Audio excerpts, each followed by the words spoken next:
कर्क राशि वालों, नवंबर आपके लिए उम्मीद और ऊर्जा लेकर आ रहा है। जहां पिछले महीनों में अटकाव था, अब वहां गति देखने को मिलेगी। गुरु की कृपा और शनि के मार्गी होने से भाग्य की दशा बदलेगी। देवगुरु बृहस्पति नो डाउट इस महीने आपको बहुत अच्छा रिजल्ट देंगे, क्योंकि उच्च अवस्था में और वो भी स्वयं आपकी राशि के अंदर हंस नाम का महापुरुष राजयोग बना करके विराजमान हो चुके हैं, जो कि एक बहुत ही अच्छा साइन है। और ये राजयोग 12 साल में एक बार बनता है, सेम राशि में, कर्क के अंदर। वैसे तो धनु में भी बनता है, मीन में भी बनता है, पर कर्क में 12 साल में बनेगा, ऐसे ही धनु में भी 12 साल में और मीन में भी 12 साल में बनेगा। सबसे पहले ग्रह स्थिति को जान लेते हैं। सूर्य ग्रह 16 नवंबर तक आपके चतुर्थ भाव में रहेंगे, तुला राशि में, वो भी नीच के होकर। उसके बाद वो पंचम भाव में प्रवेश करेंगे। जो आपके सामने डिस्प्ले में कुंडली लगी हुई है, जहाँ 7 नंबर लिखा है, वहाँ आपको सूर्य दिखाई दे रहे होंगे। पंचम भाव में जाएंगे तो 8 नंबर में गोचर करेंगे राशि में। परिवार से सहयोग, ऐसी ग्रह स्थिति बनेगी, रचनात्मक कार्यों में आपकी रुचि भी बढ़ेगी। इसके अलावा मंगल ग्रह स्वयं आपके पंचम भाव में पूरे महीने रहेंगे, यानी कि जहाँ 8 नंबर लिखा है। तो 16 तारीख से सूर्य और मंगल की युति आपके 5th हाउस में बन जाएगी।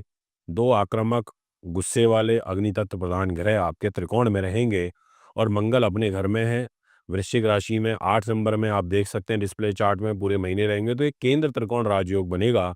ये राजयोग वाकई बहुत अच्छा होता है, इसलिए उत्साह और ऊर्जा में आपकी वृद्धि देखने को मिलेगी।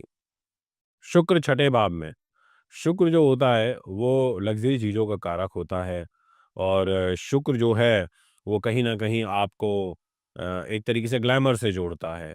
तो शुक्र ग्रह वृश्चिक राशि के अंदर 26 नवंबर को गोचर करेंगे और 2 नवंबर से वो तुला राशि में रहेंगे और 26 नवंबर तक। अब तुला यानी कि जहाँ 7 नंबर लिखा हुआ है, इसका मतलब शुक्र अपने घर में है, यानी कि शुक्र का एक राजयोग जिसे बोलते हैं मालव्य नाम का महापुरुष राजयोग, वो 2 से लेके 26 नवंबर तक बनेगा।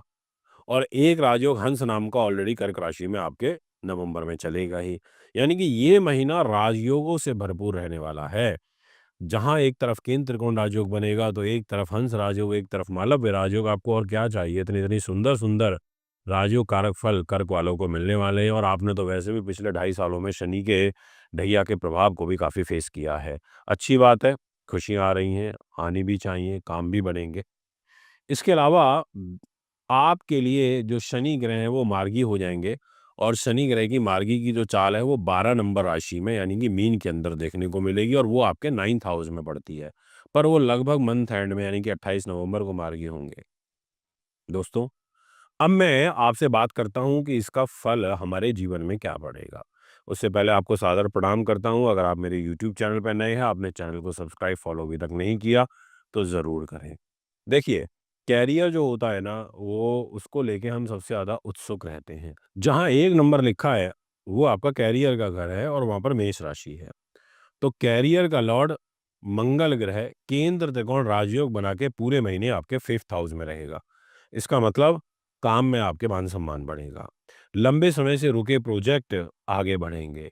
सरकारी कार्यों में सफलता की संभावनाएं हैं, परंतु जूनियर और सीनियर में टकराव से आपको बचना चाहिए। महीने के आखिर में प्रमोशन या कोई नई जिम्मेदारी का योग आपकी राशि अनुसार बनता हुआ प्रतीत हो रहा है। बात करूंगा आपसे फाइनेंस की, जहां पे 5 नंबर मेंशन है, वो अगर आपका पैसे का है, जिसको बोलते हैं सिंह राशि। आर्थिक स्थिति सामान्य से बेहतर रहेगी।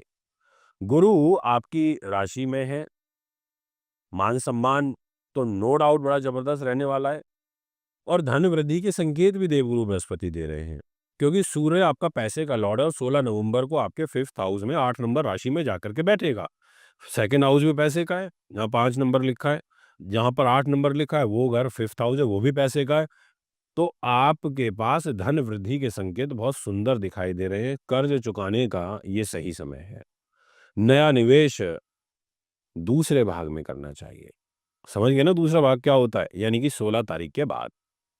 अब बात करता हूँ प्रेम की और आपके विवाह की।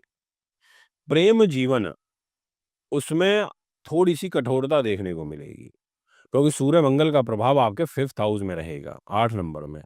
ऐसे में आप थोड़े गुस्सा करोगे अपने जो आपका लवर है, आपका जो सहयोगी है उसके ऊपर, और ईगो इश्यूज बड़े क्लैश करने लगेंगे दोनों के दोनों ही में से कोई भी झुकना जल्दी से पसंद नहीं करेगा, तो इस बात का थोड़ा ध्यान रखें। शुक्र छठे भाव में। अब ये छठे भाव का जो शुक्र है, यानी कि छठे भाव से अर्थ है शुक्र आपके तुला राशि के अंदर। शुक्र का तुला राशि के अंदर रहना तो अच्छा होता है, यानी कि प्रॉपर्टी, वाहन, जमीन, जायदाद, राजनीति, जनता का प्यार, माँ का सुख, ये सब आपको प्राप्त होगा। और जब शुक्र आपका 26 नवंबर को 8 नंबर राशि में आएगा, तो सूर्य मंगल के साथ हो जाएगा, तो त्रिग्रही योग बनेगा। तो आखिरी के जो 5 दिन होंगे वो बेटर हैं, वो अच्छे हैं। उसमें चीजें थोड़ी सी शॉर्ट आउट होंगी या उस टाइम पे करनी भी चाहिए अगर कोई मनमुटाव चल रहा हो तो। अगर मैं बात करूं आपसे इसी विषय को आगे बढ़ाते हुए, तो मैं ये कहना चाहूंगा कि आपका जो मैरिज का घर है वो शनि के पास है। भाग्य पे बैठा है, अच्छी बात है, जीवन साथी के भाग्य से सहयोग तो मिलेगा, इसमें कोई दो राय नहीं है। परंतु आपको अपने जीवन साथी के स्वास्थ्य का विशेष रूप से ध्यान रखना पड़ेगा। इसमें भी कोई किंतु परंतु नहीं है, इसमें भी कोई दो मत नहीं है, ये मैं आपको बहुत क्लियरली कह देना चाहता हूँ।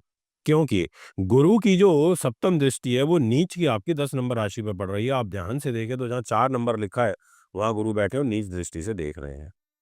ऐसी स्थिति में यहाँ पर वैवाहिक जीवन के स्वास्थ्य, साथ में बिजनेस पार्टनर के साथ तकरारबाजी, इसका ध्यान रखना पड़ेगा और अनावश्यक रूप से यात्राएं करने से आपको बचना चाहिए। अगर मैं इसी विषय को आगे बढ़ाऊं, जो लोग टेक्निकल एजुकेशन में है, इंजीनियरिंग में है, ऐसे लोगों के लिए कैसा रहेगा, तो जबरदस्त रहने वाला है, क्योंकि केंद्र त्रिकोण राजयोग बना हुआ है। अगर आप इन भट्टों के कारोबारी हैं, आप सेना पुलिस के अंदर हैं, बेल्ट की नौकरी कर रहे हैं, आपके इलेक्ट्रिकल इलेक्ट्रॉनिक्स से रिलेटेड जो गुड्स होते हैं, प्रोडक्ट होते हैं, स्पेयर पार्ट्स होते हैं, इन चीज़ों से रिलेटेड काम करते हैं, आपकी उन्नति का मार्ग बहुत अच्छा रहेगा। स्वास्थ्य के दृष्टिकोण से मैं यही कह सकता हूँ आपको कि आप थोड़ा सतर्क रहें, क्योंकि आपकी हेल्थ का लॉर्ड आपकी राशि के अंदर बैठा हुआ है। तो पेट से संबंधित जो दिक्कतें हैं वो बढ़ सकती हैं। वो क्यों बढ़ सकती हैं? क्योंकि मंगल ऑलरेडी आपके पेट पे बैठा है। सूर्य 16 तारीख को आ जाएगा। 2 अग्निकारक ग्रह पेट पे बैठेंगे तो मानसिक तनाव, मतलब मेंटली तो स्ट्रांग करेंगे आपको, इसमें कोई दो राय नहीं है। शीघ्र उत्तेजित भी कर देंगे, पर गुस्सा भी दे देंगे और पेट से संबंधित दिक्कतों को बढ़ा देंगे। गर्भवती महिलाओं से एक ही निवेदन रहेगा कि वो बहुत ध्यान रखें। बिल्कुल भी लापरवाही आपको नहीं बरतनी चाहिए। ठंडी चीज़ों से परहेज़ करें, रोज़ प्राणायाम करें, मानसिक शांति बनी रहेगी। अगर मैं बात करूं एजुकेशन पॉइंट ऑफ व्यू से, तो मैं ये कहना चाहूँगा कि शिक्षा के दृष्टिकोण से ये महीना अनुकूल है। पढ़ाई में रुचि बढ़ेगी और प्रतियोगी परीक्षा में सफलता मिल सकती है। शनि के मार्गी होने से विदेश यात्रा या हायर स्टडीज़ का सपना आगे बढ़ सकता है, उसकी प्रिपरेशन आपकी आगे जा सकती है। अगर मैं उपाय की बात करूं, तो मैं कहूँगा कि आपको सोमवार को शिवलिंग पर दूध जरूर चढ़ाना चाहिए और ओम नमः शिवाय का जाप करना चाहिए। सफ़ेद वस्त्र और चावल आपको दान करने चाहिए। माता पिता की सेवा ज़रूर करनी चाहिए, आपका भाग्य मजबूत होगा। दोस्तों, अब मैं आपसे एक ओवरऑल ओवरव्यू के विषय में भी बात ज़रूर करना चाहूँगा। जो डिस्प्ले में आपके सामने चार्ट लगा हुआ है, उसमें अगर मैं मान सम्मान की बात करूँ तो इनक्रेडिबल 1 नंबर। अगर मैं बात करूँ आपसे आपके सुख साधन प्रॉपर्टी वाहन की 1 नंबर, 26 नवंबर तक कोई दिक्कत नहीं है। अगर मैं बात करूं एजुकेशन पॉइंट ऑफ व्यू से बहुत अच्छा है। फाइनेंस पॉइंट ऑफ व्यू से ग्रह स्थिति अनुकूल है, but after 16th of November. Career की मैं बात करूं, प्रमोशन ट्रांसफ़र की बहुत अच्छा समय है, सदुपयोग करना चाहिए, लाभ उठाना चाहिए। यानी कि ओवरऑल जो ग्रह स्थिति है वो अच्छी है। बड़े भाई-बहनों का सहयोग सपोर्ट आपको निश्चित तौर पर प्राप्त होगा। अगर आप सिंगर हैं, राइटर हैं, प्रोड्यूसर हैं, सौंदर्य प्रसारण, डीओ, परफ्यूम, कॉस्मेटिक चीज़ें जितनी भी होती हैं, इवेंट मैनेजमेंट कंपनी चलाते हैं, आपके लिए शुभ समाचार इंतज़ार कर रहे हैं। ऐसी जो ग्रह स्थिति है वो यहाँ पर बन रही है। दाम्पत्य जीवन में आपको सावधानी बरतनी होगी। ये एक ओवरऑल ओवरव्यू भी मैंने आपको दिया। कर्क राशि वालों, नवंबर आपकी उन्नति का महीना है। गुरु की कृपा से भाग्य आपका साथ देगा। बस आलस से छोड़ दीजिए। अगर वीडियो अच्छा लगा तो लाइक, शेयर, कमेंट ज़रूर करें। आप सभी को बहुत-बहुत बधाई, शुभकामनाएँ। कुंडली बनवाने, दिखाने, पूजा पाठ हेतु आप मुझे संपर्क कर सकते हैं। नमस्कार।